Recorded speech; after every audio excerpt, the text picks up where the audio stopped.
Et quand la tristesse arrive, je sais tu es là, toujours près de moi. Bon matin, bon vendredi. Vous savez, je vous en parle souvent de cet homme que j'admire d'une façon incroyable. Il y a des gens dans notre vie qui changent notre vie à tout jamais. Moi, c'est arrivé à la fin de l'adolescence, lorsque j'ai eu la chance de voir de ses conférences, d'entendre ses cassettes, de lire ses livres. Et cet homme a complètement changé ma vie. Ça fait maintenant une trentaine d'années, évidemment. Et il est toujours là, toujours bien en forme et il continue de changer la vie de beaucoup de personnes par sa personnalité. C'est quelqu'un qui n'abandonne jamais. Vous l'avez reconnu, Jean-Marc Chaput.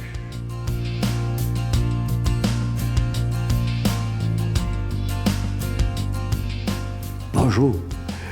Un jour, on raconte que dans un hôpital, dans la même petite chambre, il y avait deux malades. Des malades très, très malades. Hein? Vraiment tout près de la mort jusqu'à un certain moment. Il y en avait un, il était le long du mur, lui. Il passait son temps couché sur le dos. Il ne pouvait pas se tourner.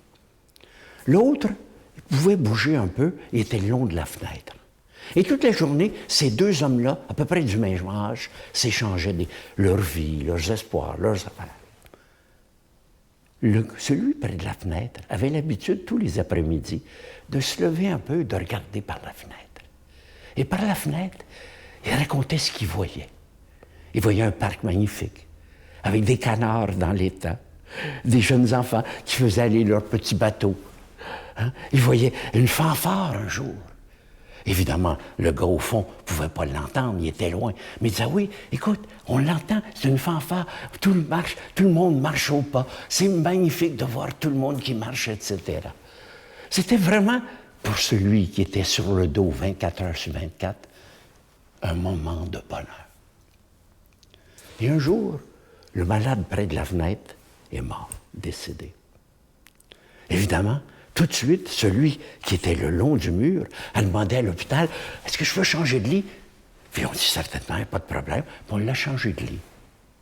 Et là, de peine et de misère, parce qu'il y avait de la misère à bouger, de peine et de misère, il a réussi à se prendre, puis à se lever un peu, puis à regarder par la fenêtre. Et c'était un mur. Il n'y avait pas de parc. Il n'y avait pas de rue. Il n'y avait pas de fanfare.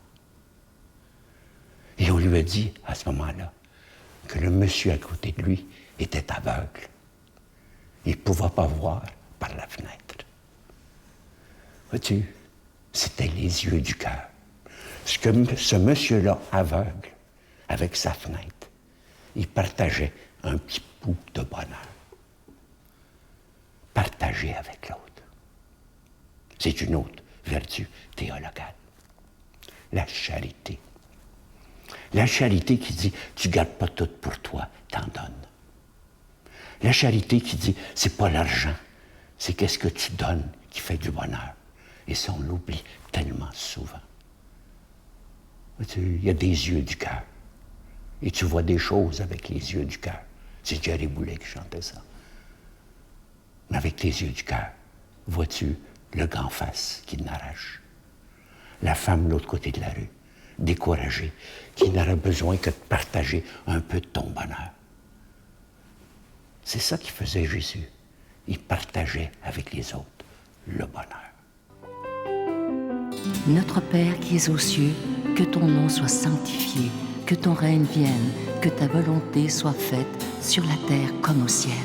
Donne-nous aujourd'hui notre pain de ce jour. Pardonne-nous nos offenses, comme nous pardonnons aussi à ceux qui nous ont offensés.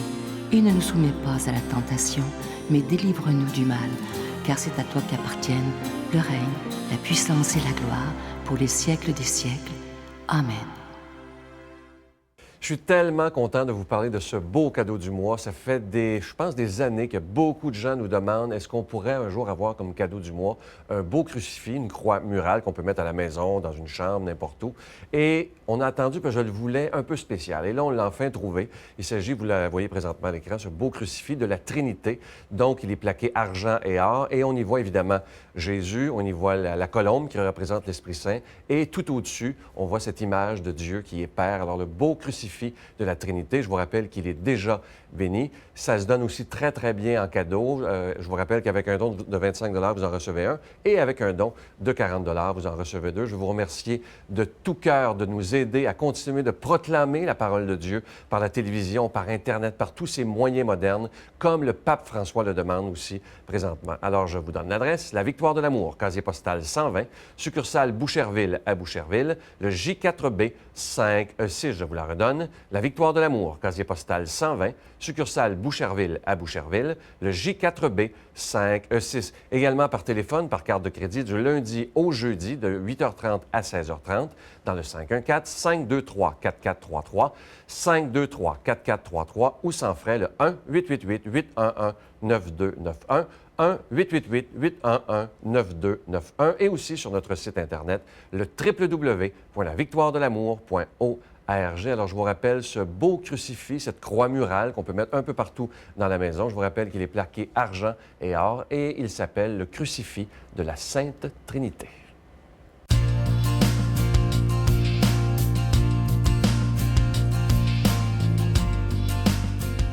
Mon Dieu, donnez-moi la sérénité d'accepter les choses que je ne peux changer, le courage de changer les choses que je peux et la sagesse d'en connaître la différence.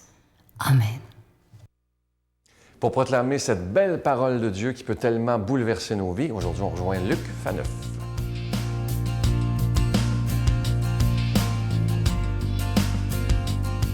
Bonjour, bienvenue à votre rendez-vous quotidien avec la parole de Dieu, la parole qui a été inspirée dans l'Esprit Saint, portée par l'Esprit Saint, et une parole qui, par ce même esprit, peut venir dans nos esprits et nos cœurs pour féconder notre vie, la transformer vraiment du dedans, pour la faire porter beaucoup de fruits.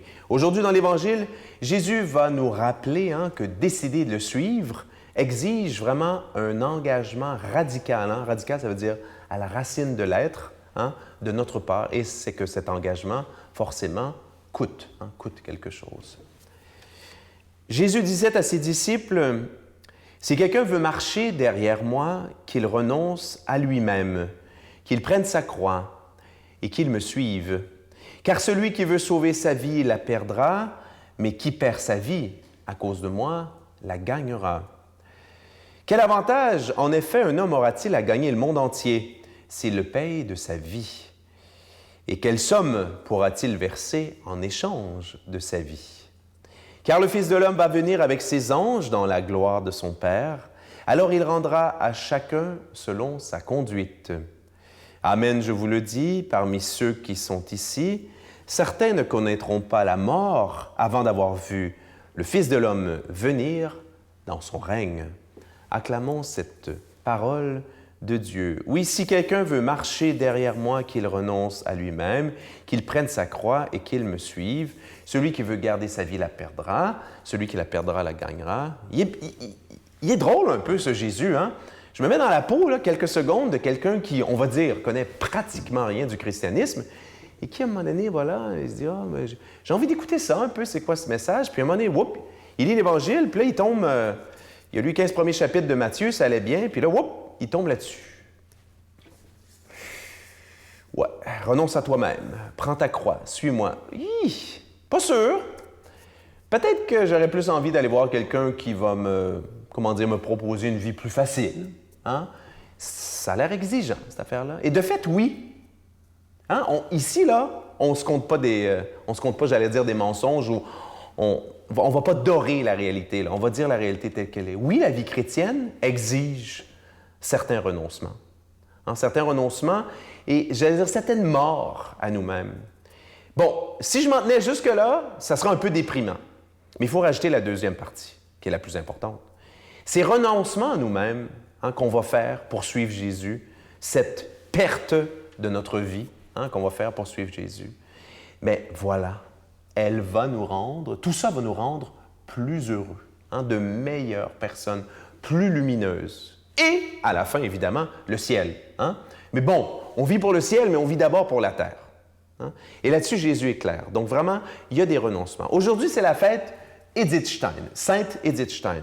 J'ai eu la chance inestimable, en octobre 99, d'être sur la place Saint-Pierre, quand Edith Stein a été canonisée. Edith Stein, qui était-elle? Hein? Donc, une juive allemande, j'insiste, née en 1891 et morte à Auschwitz. Oui, morte des nazis dans un camp de concentration, morte gazée le 9 août 1942, d'où sa mémoire aujourd'hui, en religion Sainte Bénédicte de la Croix. Edith Stein a dû renoncer à bien des choses pour suivre Jésus. Hein? Elle était juive. Une juive assez convaincue. Mais elle était surtout très proche de sa mère, qui était une juive, elle, extrêmement convaincue. Et Edith Stein cherchait la vérité. Hein? Elle a fait un doctorat en philosophie, une des plus grandes femmes du premier tiers du 20e siècle en Allemagne. Elle était disciple du grand philosophe Husserl et compagnie. Puis là, son obsession, c'était de trouver la vérité. Hein? Je dois trouver la vérité. Pourquoi on vit? Quel est le sens de tout ça? Et elle a été émue parce qu'elle a vu, hein, d'abord, elle rentrait dans une église, elle a vu une vieille dame qui priait. Puis ce cœur à cœur de cette dame avec Dieu, elle a vraiment, wow! Elle dit, nous, dans les synagogues, on ne prie pas comme ça, là. Elle a été touchée. Mais plus important, une amie est devenue veuve. Hein? Une amie d'Édith est devenue veuve. Et elle a perdu son mari, donc elle avait perdu son mari. Et elle a vu cette jeune veuve, parce qu'elle était toute jeune, garder le sourire, être lumineuse. Hein, dans l'espérance justement de son mari dans la vie éternelle, le retrouver, le reste. Et le dernier point, elle a lu une vie d'une grande sainte, Teresa d'Avila. Puis à la fin de la nuit, elle a dit « Das ist Wahrheit ». En allemand, « Ceci est la vérité ». Elle a décidé de se convertir. Il a fallu l'annoncer à sa mère. Il a fallu renoncer à sa carrière de grande philosophe, hein, parce qu'elle se prédisposait à être professeure à l'université et tout le reste. Elle s'est faite toute petite carmélite. Elle a senti, elle avait un appel à la prière très fort en elle. Et là, voilà, tout le reste, hein, quand les nazis sont venus la chercher avec sa sœur, qui n'était pas carmélite, mais qui était à l'accueil, elle a dit « Viens, allons mourir pour notre peuple ». Ben voilà, la vie chrétienne, c'est ça. C'est d'accepter de mettre de côté nos plans, nos petits projets de vaine gloire, hein, comme Saint Ignace de Loyola, hein, dont on a fait mémoire le 31 juillet, puis de dire à Dieu, tu sais mieux que moi. Oui, j'accepte de perdre des choses. En me mariant, j'ai perdu mon réseau social de 150 amis. Bon, il y en a resté quelques-uns, et le reste, j'ai perdu des heures d'entraînement. J'ai perdu plein de choses. Mais en suivant Jésus, hein, on gagne toujours plus que ce qu'on perd. Mais il faut accepter de perdre certains trucs. Demandons à Dieu ce courage, lui qui est Père, Fils et Saint-Esprit. Bonne journée. Je vous salue Marie, pleine de grâce. Le Seigneur est avec vous. Vous êtes bénie entre toutes les femmes, et Jésus, le fruit de vos entrailles, est béni. Sainte Marie, Mère de Dieu, priez pour nous pauvres pécheurs, maintenant et à l'heure de notre mort. Amen.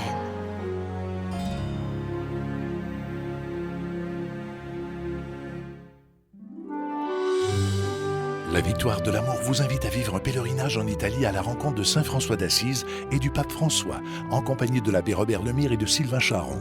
Nous visiterons Assise, Florence, Cassia, Orvieto et Rome. Nous assisterons aussi à une audience générale en compagnie du pape François au Vatican, du 25 mai au 5 juin 2014. Informations et réservations, voyage intermission au 514-288-6077. Sans frais, 1-800-465-3255. J'ai le privilège d'aller à Rome et à Assise, vivre une expérience incroyable avec Saint François et le pape François aussi. Donc venez avec nous, vous allez voir, vous allez découvrir des choses extraordinaires. Venez!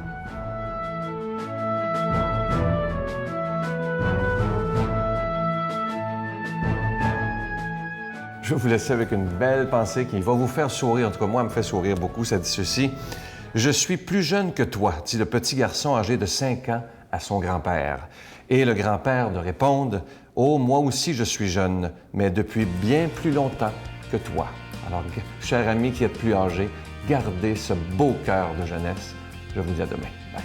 Pour que le monde croie à l'Église, l'Église devra redevenir servante et pauvre.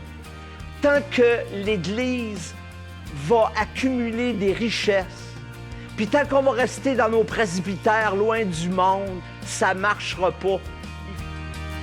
La Victoire de l'amour remercie de tout cœur les Résidences Soleil de leur accueil si chaleureux.